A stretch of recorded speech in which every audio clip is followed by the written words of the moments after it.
Hi, I'm Gary Anzalone, President of the CEO Clubs in New York. In this interview, I'll be speaking with Bill Bartmann, the billionaire that nobody knows. Hope you enjoy it. So, welcome Bill. It's been a while since you've been here. Gary, it is good to see you again. Visiting us at the CEO Clubs. Can you tell us about what you've been up to? I know you've been very busy. What's been going on?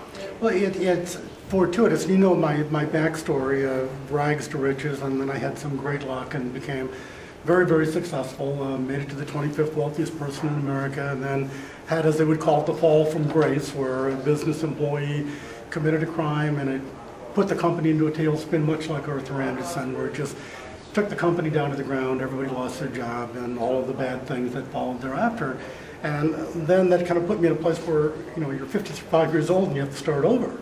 And, you're almost hardcore unemployable, because when you have those credentials behind you, though your mother is really proud of you for all the things you've accomplished, nobody in the right mind wants to hire you, because, you're just not a good employee. And with that, I've found an opportunity to get back into the very same business that I was in for those 13 years that took me from bankruptcy to billionaire, and we plan on doing it again. So you're on your way up. I am, and it's so good. And this is probably the greatest statistic. We can talk about sales and collections and all of those things. But the stat that I'm most proud of is we now have 150 employees, 65% of which are my former employees from 14 years ago. That's amazing. It is. It's the greatest validation of all, that they wanted to come back and go to work with me in a company that crashed and burned. So I am just thrilled and honored by them. Well, your history proves how you take care of your employees. It's easy to take care of employees when they are spectacular. And I've been lucky and fortunate to be able to attract and draw people in who are superhuman. You run triathlons. You know what it's like to have to push yourself that extra mile. Well, I recruit and seek and hang on to people who have those kind of attitudes, who don't want regular, they don't want normal, they don't want average. They want to work their tail off for a few years, make as much as they possibly can in a few years, and then go live the rest of their life doing what it is they really want to go do. So I need to get a little bit more inside your head. Tell us about... Good luck. There's lots of people that work, lots of CEOs that put in long hours, work extremely hard. You have a model that surpasses what most, even very successful people have. So tell us a little bit about what makes it different for you and being that productive. Well, it is a couple of different things. One, if you treat people with dignity and respect, and I know that sounds corny and Pollyannish and maybe biblical or Christian or whatever label somebody wants to stick on it, and I don't care what labels people use. For me, it's just a basic truth, that if we look through all of the veneer on all of us, underneath that there is a person who cares about some basic human needs. And one of the most basic ones of all is we just want to feel accepted, we want to feel part of something. So I've been able to kind of peel back all those things in every one of my relationships, whether it's a vendor or a contractor or my employees, or in the business I'm in, which is the debt collection business. So it's about the ugliest, nastiest looking business in the world. We end up getting thousands upon thousands of thank you letters from the people from whom we have collected debt.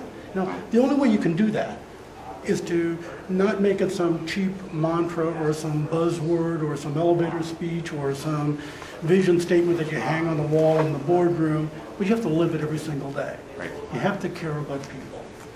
People don't believe what you say, they believe what you do. Absolutely. And that you're doing the right thing. Well, and your son, your son James is your, so you know what it's like. Parents tend to think their children, when they're kids, don't know what the parents are talking about. And we tend to kind of speak around our kids as if they're really not there because they're not smart enough to know, or they're whatever we happen to think. But then when we're spelling words, it's probably the classic example of parents thinking they're fooling their kids. And they're not fooling them for 1 second. Those kids already know. Well, so too in the business world, employees know. And yet employers continue to treat them like they don't. And you go, isn't that silly? Why don't we just be honest and tell people the absolute truth, seek their advice, get their help? And it's amazing what happens when your employees take on ownership of the company, maybe not with stock equity, but with skin in the game, pride. And it is, well, one of the secrets of my success is I manage to get people who want to charge that hill every single morning. Right. I've had an employee ask me, in a problem with a client, what should I tell the client? And my response is, if you're not sure what to say, you can always fall back on the truth. Because you never have to have a great memory. It's the truth is the truth.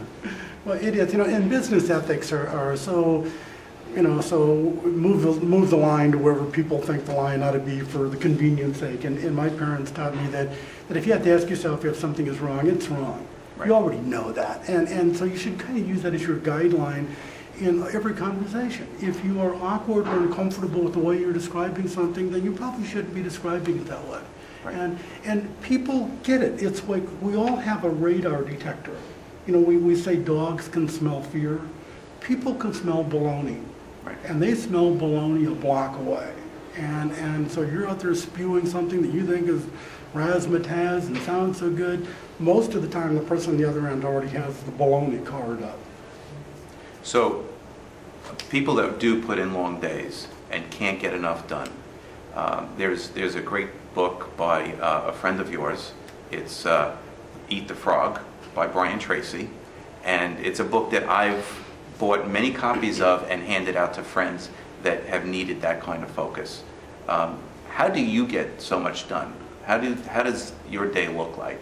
I work 12-hour days. I say I work 12-hour days. I am up for 12 hours, engaged in some part or some aspect of the business. But I have really, truly learned how to delegate. In my case, I'm fortunate.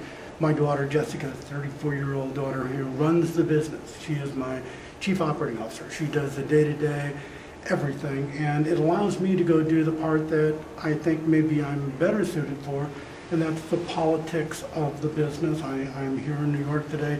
I just did a TV show called TheStreet.com. Yesterday I had an interview with Wall Street Journal and the Washington Post. And that's so integral to our business success, this media thing that we do. Yet somebody has to take care of that other part. So in my case, I have her, and I've got a great team of people with whom I can trust the responsibilities.